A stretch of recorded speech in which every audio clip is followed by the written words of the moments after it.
we're going to be discussing, as I mentioned, the theme of depression.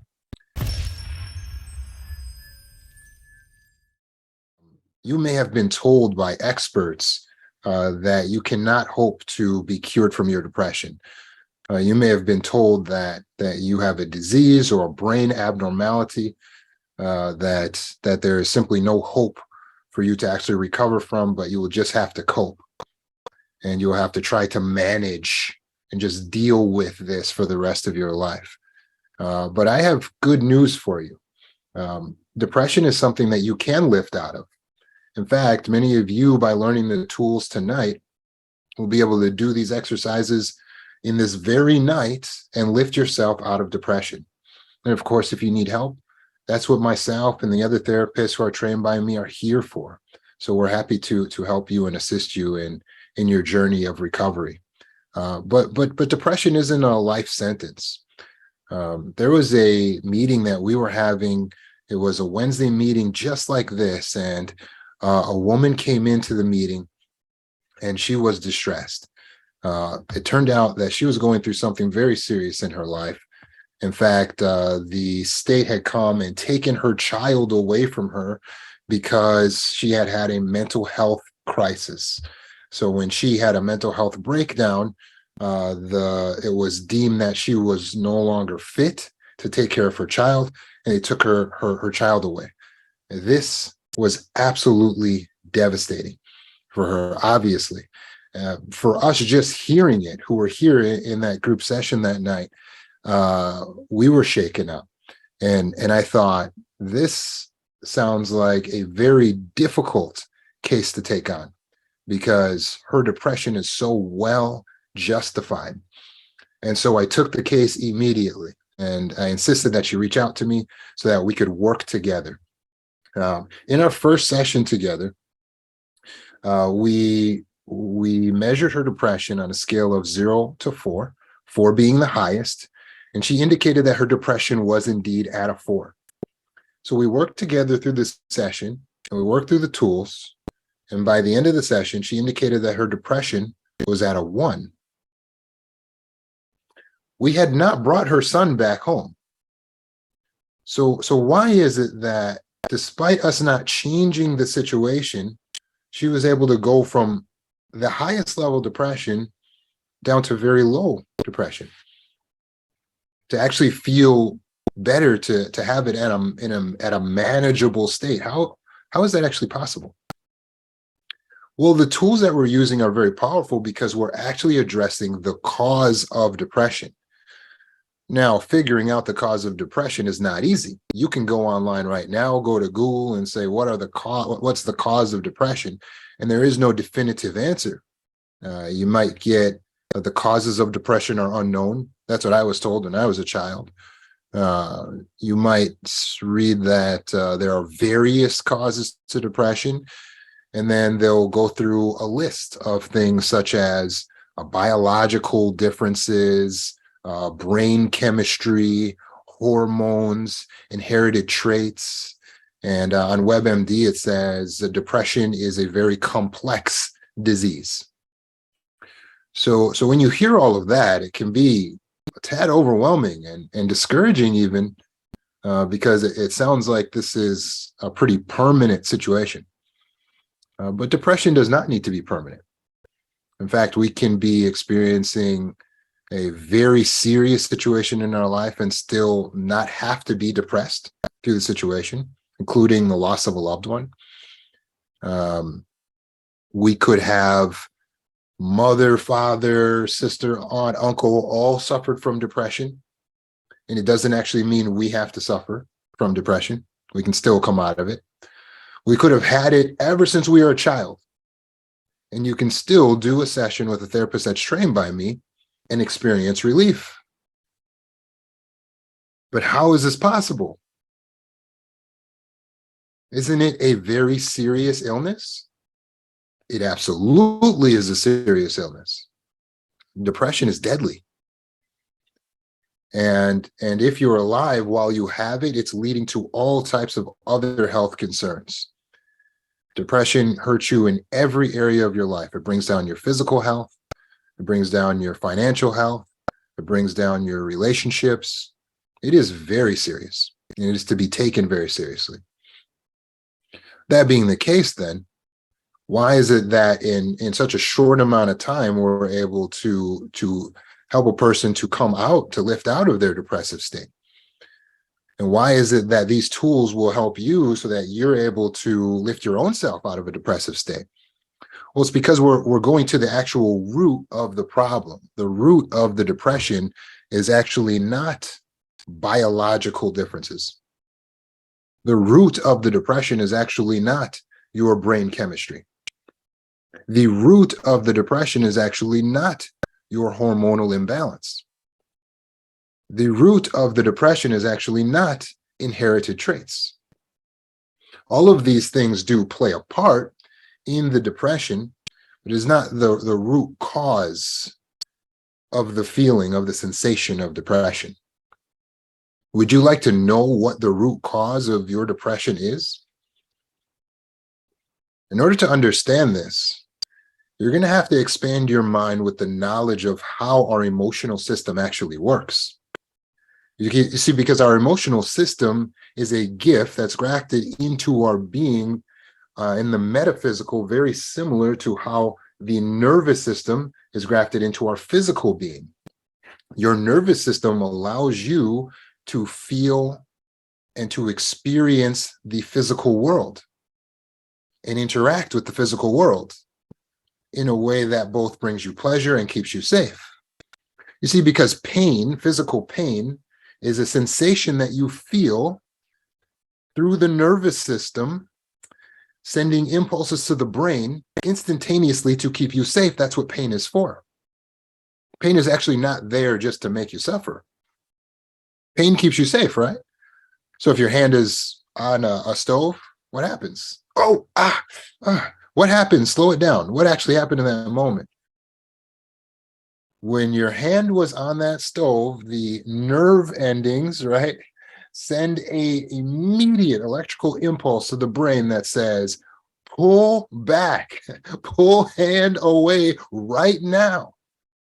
And that immediate impulse that causes you to act is pain. We say, oh, this is pain. It's an unpleasant sensation. We don't like it. That's why it causes us to act. But is it a bad thing? The pain is actually a good thing, right? Because it's actually a gift. It's actually keeping you safe, isn't it? It's a protection. Remember that. The pain is for a protection. It is a communication to you, the conscious being. Take action right now. It protects your hand from getting burnt, worse, from getting annihilated. It's the same thing if you touch something sharp. It gives you that sensation. It lets you know you got to pull back. It's letting you know that something could potentially harm you or damage you. We understand the nervous system, but what does this have to do with depression? Well, in the emotional system, the pain is also for a protection. The pain is also a communication. The emotional system is the way that you interact also with the world.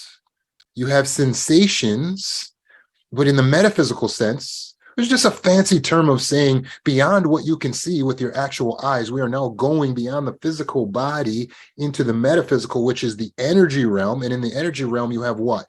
Thoughts, concepts like love, joy, right? This is all in energy form, right? So when you're interacting with the outside world, your emotional system gives you the communication to let you know if something is aligning with and is good for the metaphysical self, or if it's detrimental to or violating the metaphysical self. Is this making sense so far? I don't want this to be ununderstandable. The sensations you get in your emotional system are a communication to you as to whether or not things in the outside world are aligning with you or if they're violating you.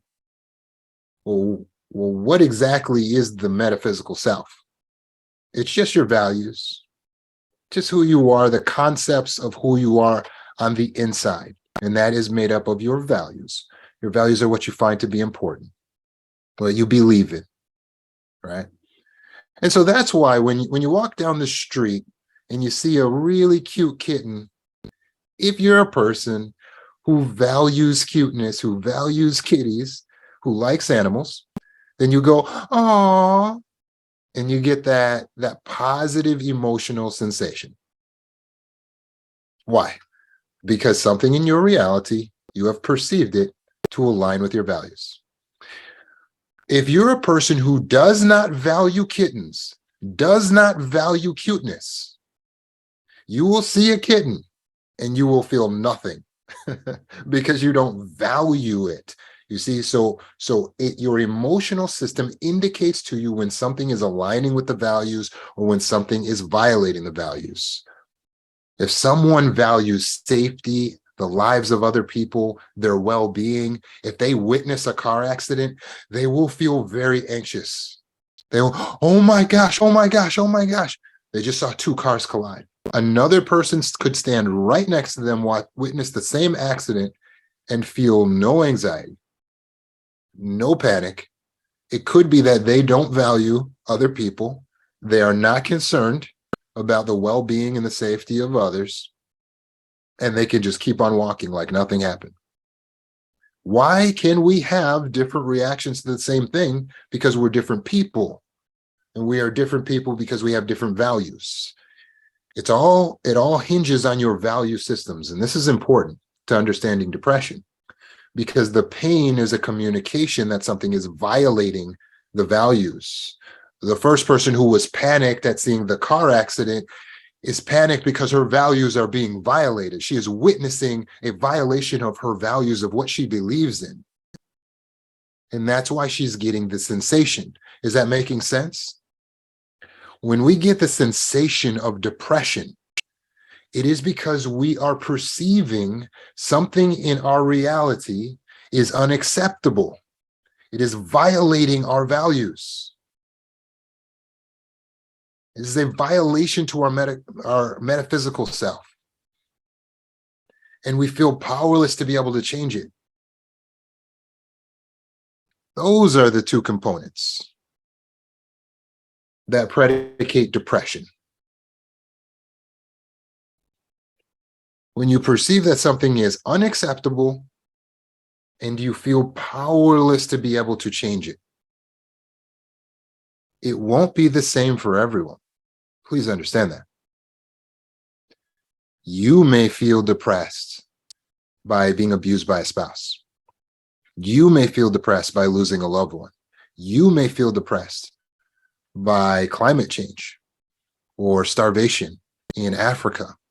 Another person can go through some of those same things and not feel depressed over those things, because it is not the same for everyone, because their values are different. So we cannot judge a person for what they are depressed for. It is what they are going through, what they are experiencing, how they are perceiving it as being unacceptable to them. And they feel powerless to be able to change it. So the reason we're able to help people to lift out of depression so quickly is because the therapists that are trained by me understand that we have to help the person to alter their perception, and they know how to do that. And I'm going to show you how to do that for yourself today. But you see, when we alter the perception of the situation so that they no longer view it as unacceptable, and or they no longer view themselves as powerless, the depression lifts. Like that. The moment you no longer view what you are experiencing as unacceptable or feel like you're powerless to change it, you no longer feel the depression. Is it that simple though? Yes, it's that simple. This is that simple. If you believe your child has died and that is making you feel depressed, you will stay in that state of depression as long as you believe that child has died and you, right, feel like there's nothing you can do about it. If one day the child walks through the door, says, "Oh no, I never died. I'm sorry. It's just my phone died and I couldn't call you and I'm so sorry. You know, I'm sorry it took so long, but I'm back. I'm fine." What happens? Well, you lift out of the depression. Your depression doesn't stay. Why is that? Because the perception is different now. It's not an unacceptable situation anymore. Your emotions hinge on your perception of how things are relating to your values. When you feel like something is detrimental, is violating the values, you're going to feel sadness. We're supposed to. Therefore, when you get the diagnosis of depression, it is not a diagnosis that something is wrong with you. It is an indication that something is right with you. You are working properly. We are supposed to feel sad when something violates our values. That's proper. You're working properly. You are not a defective human. You can let that go. We don't have to put a stigma around this idea. Oh, if I'm depressed, really, I'm just a good for nothing defective human. No, you are not. You're working just fine. You're working just fine. You might need a little bit of help to untwist the thinking, because you might be taking kind of an extreme approach to what's happening to you in your life. That's all. We have to alter the perception. Sometimes we're going through something that really is bad. What if someone really did lose their child? Well, it doesn't mean they have to be depressed. You see, it would be proper that a person would feel sad if they lost a loved one. But that sadness is not clinical depression. But if they're dipping over, they're going beyond that point of balanced sadness into clinical depression. If it's lasting longer than what would be acceptable to the person comes and reaches out for help, we would still be able to help the person, even though their child actually died. We would go into the actual perceptions, and what do you think we might find? We'd find some extreme perceptions, such as, well, yes, but I feel like it's my fault. You see, you're already sad, which is acceptable for what you're going through. But then when you add on top of that loss an extreme perception, such as, well, I feel like it's my fault. I should have done something. I could have stopped it. Now that's so extreme that it's pushing you over the tipping point into actual depression. So what do? We have to lift you out of depression by helping you to see the truth, because your thinking is not totally accurate. And so we review the situation. We point out to you that it's actually not in your control what happened. There is nothing you could have done to prevent the death of the child. And once you look at it logically, and you realize, yeah, that's absolutely true. What happens to the depression?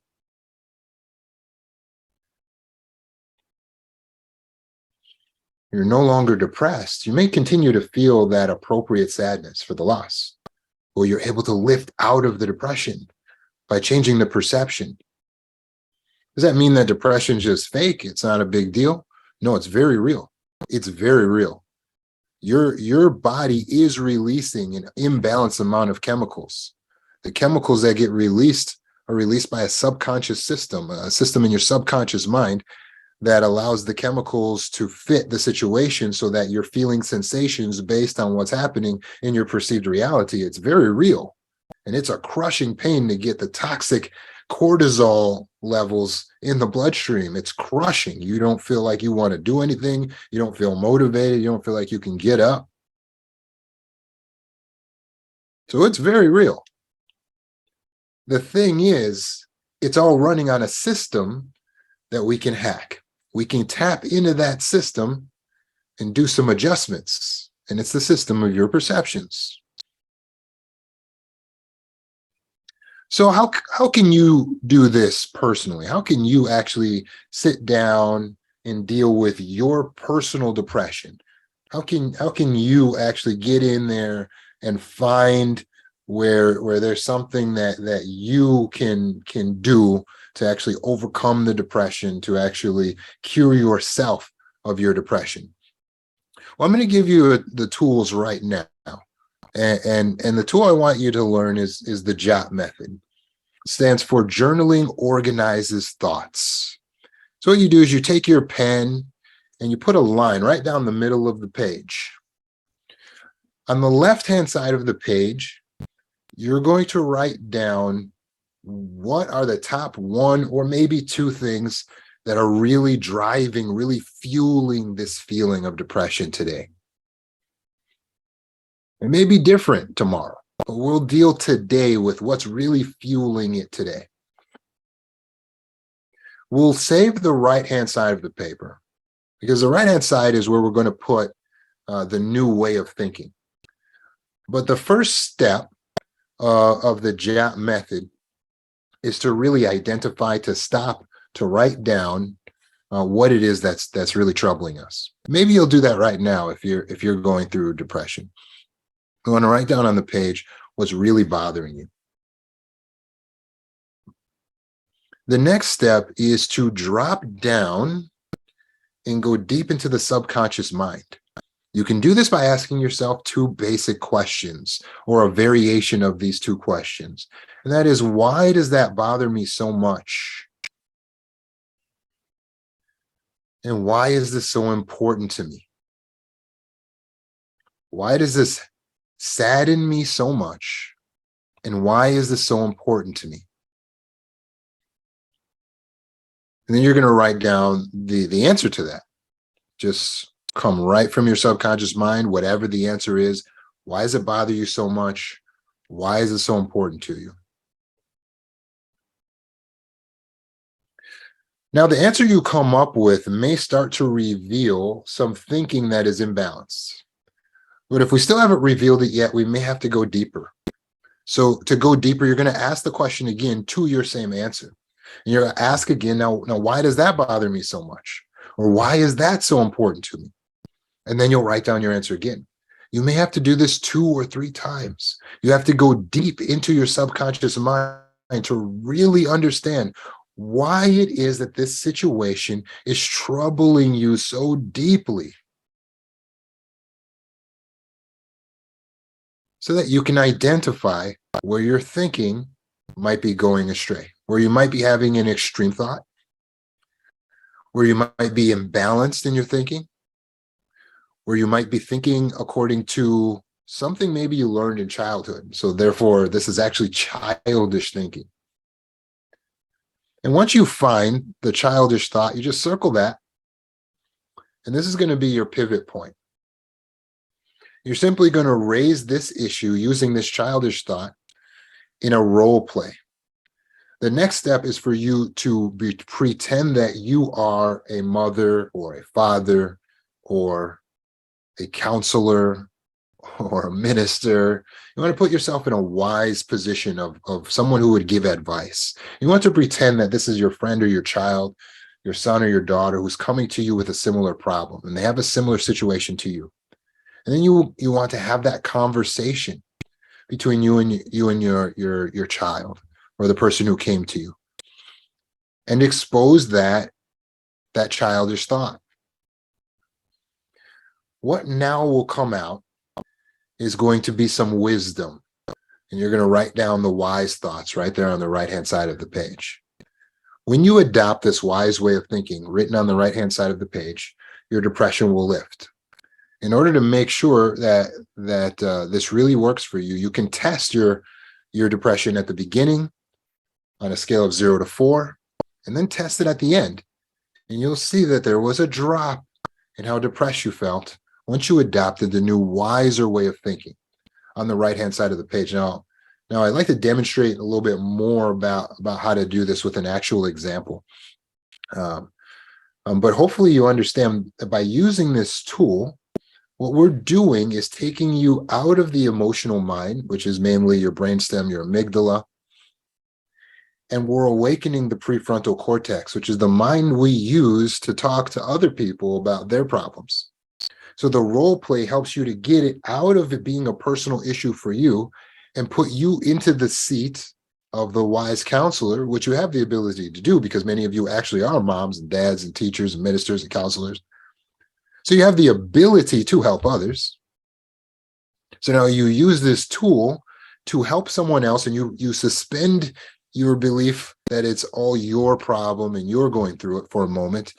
and you go into that wise mind thinking, and it helps you to be able to actually see another side of it. That is another perspective. And when we adopt that wiser perspective, in all cases, we will feel better because it's a more balanced way of thinking. And it gives us a more balanced chemical hormonal cocktail. We're balancing then the brain chemistry. We're changing the brain. We're changing the brain patterns.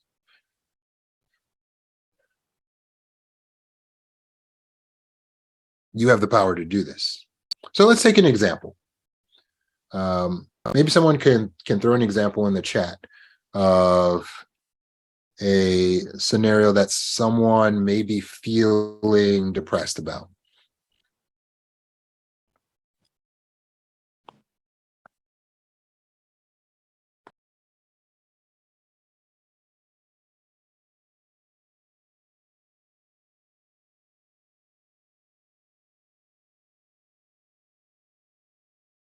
A breakup, not being able to see the daughter. Okay, cool. We'll roll with that. So let's take a breakup situation. It's very common. And so we'll pretend that I'm going through a breakup right now. And so I'm feeling depressed because of this breakup and I'm feeling down. And then I say, oh, I remember these tools that I learned in the meeting. Let me try the JOT method. JOT, journaling organizes thoughts. So I throw a line down the middle of my page. Now, the first thing that I have to do is stop and identify what it is that's really bothering me. And so I think about it. I'm feeling sad. And the reason I'm feeling so sad is because she broke up with me. So I'm going to write that down. My girlfriend broke up with me. Okay. Now I have to go deeper. So I have to start dropping. So the next question I'm going to ask myself is, why is this so important to me? Or why does this bother me so much? So I ask the question, why does this bother me so much that my girlfriend broke up with me? And I think about it. Well, it bothers me so much because she was very important to me. Okay, very good. And I thought we would get married. Okay, very good. So now I haven't identified yet any extreme thoughts, so I might need to go deeper. So Roman, why does this bother me so much? Why is it so important to me that we get married? Why is it so important to me why is she so important to me? Well, because she's my everything. My entire world revolves around her. She was my future.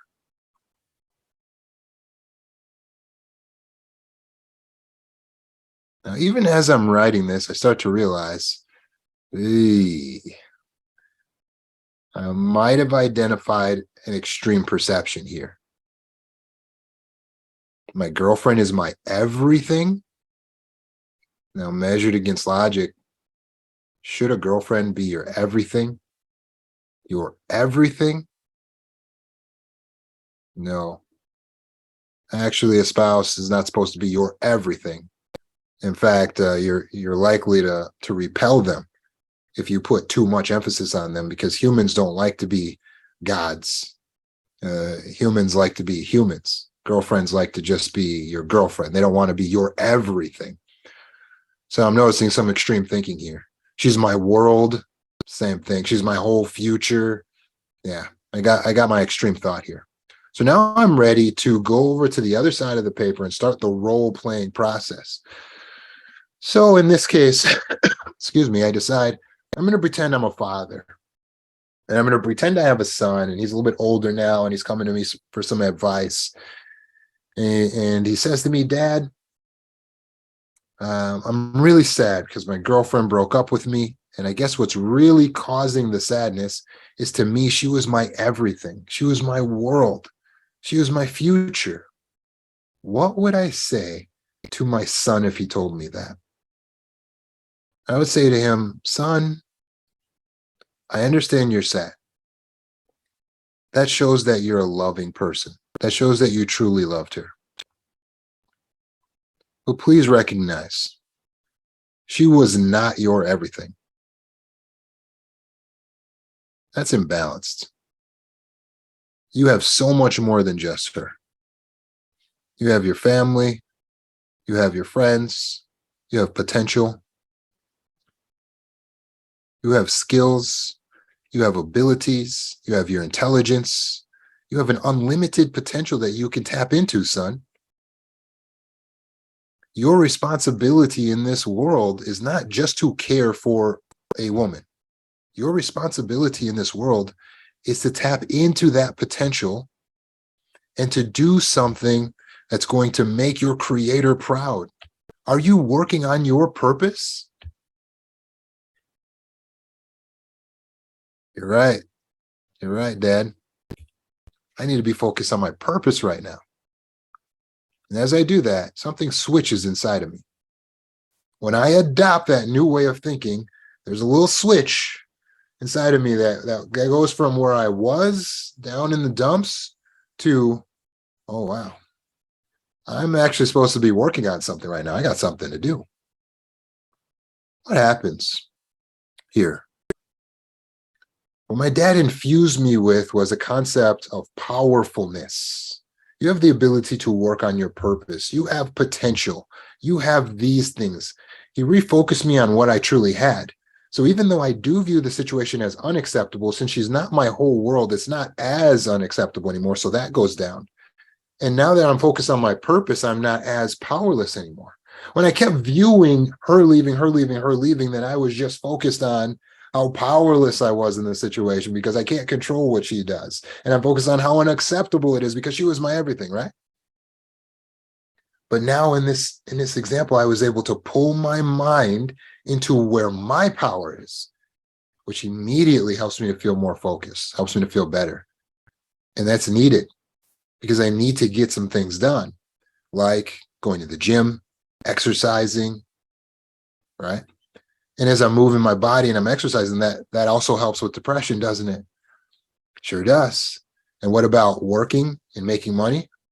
When we start to earn and we're doing a little bit better than we were doing yesterday, that also helps with depression, doesn't it? It sure does. And as we start to meet goals and accomplish things, that also helps with depression, doesn't it? Yeah. Yeah. But it's hard for us to get to doing all those things that we know help when our mindset is in our powerlessness, when it's in the unacceptability. So please utilize this tool, the JOT method. There's a training on the JOT method on my YouTube channel. Some of you have asked in the comments if I do individual sessions. Of course, just go to the website. If you're on my TikTok, you just go to the link right there on my page to the website. If you're on the Zoom call, it's mindfreed.org. Jump in, we can do a session, or you can do a session with Marissa. And we can help you to work through your situation, your depression. It is very serious when we're experiencing this. I had the privilege of experiencing depression one time in my life. And the reason that I was going through it wasn't readily apparent to me. I was accomplishing things in my life. I was living in my purpose. I was living a life of service. I was helping others. But I didn't know why I felt so down and so burnt out. But when I sat down to really analyze it, it was actually quite apparent. Unfortunately, at that time, before I identified exactly what it was, I told my wife, who was a narcissistic emotional abuser, that I felt depressed. According to my beliefs at the time, I felt like you should tell your spouse everything. And it was not too long after when I heard my wife telling her mom and her friends that her life is really hard because she has a depressed husband. And I just stopped and was like, huh? she took my depression that I had confided in her, and she took this and shared this with others, but twisted it in a way so their empathy wouldn't be for me, but would be for her, saying that her life was bad because I was experiencing depression. Now I knew that that was distorted.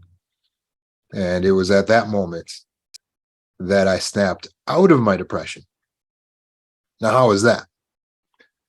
Well, the perception of my mind changed, and I realized I didn't have the luxury of being depressed. That was the true bleak thought that I felt. I said, I don't have the luxury because here I'm looking for some support from my spouse, but instead, she would actually take this and find a way to use it in a way that actually makes me look bad and makes her look like a victim when I know that I've done so well to care for her. So I was like, I don't have the luxury of being able to feel this, but it was the biggest blessing, because that was what drove me to really start searching to figure out what it was my wife had that was making her so terrible. I was making her mistreat me the way that she did. And that was when I discovered narcissistic personality disorder.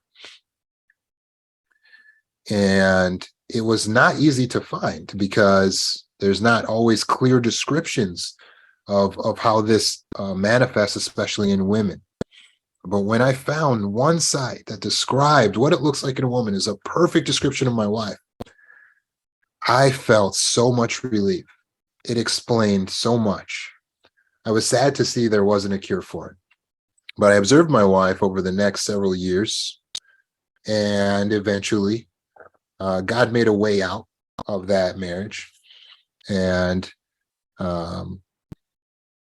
since then, specializing in CPTSD, although I don't specialize in narcissism, we constantly have to help people to be able to overcome narcissistic abuse. For myself at the time, I didn't recognize that the reason I felt depressed was because I was being abused. I was in a relationship where I was experiencing emotional abuse. I didn't know what emotional abuse was, so I could have never articulated that to another person. I just knew this person was just really awful to me behind closed doors. I just didn't know how I could articulate that. And I probably wouldn't have told anyone because I wouldn't expect in my culture that I would get very much sympathy or empathy for that situation. But there was a reason for it, although it wasn't readily apparent to me. The situation I was in was unacceptable to me, and I felt powerless to be able to change it. But once I stepped back into my personal power, I disconnected emotionally from her, and my depression was gone. Once I was disconnected emotionally, it didn't allow her to continue to abuse me emotionally, although she tried, but she didn't have access to my emotions because I was disconnected emotionally. And then I was happy after that. I went on to live a happy life. I'm still happy today. But I want you to know, I'm living in the same world you're living in. I'm experiencing the human condition, and we can be down sometimes, but don't get down on yourself for feeling down. Just start meditating. The JOT method is a meditative process. You have the ability to lift yourself out. And if you need help, give me a call.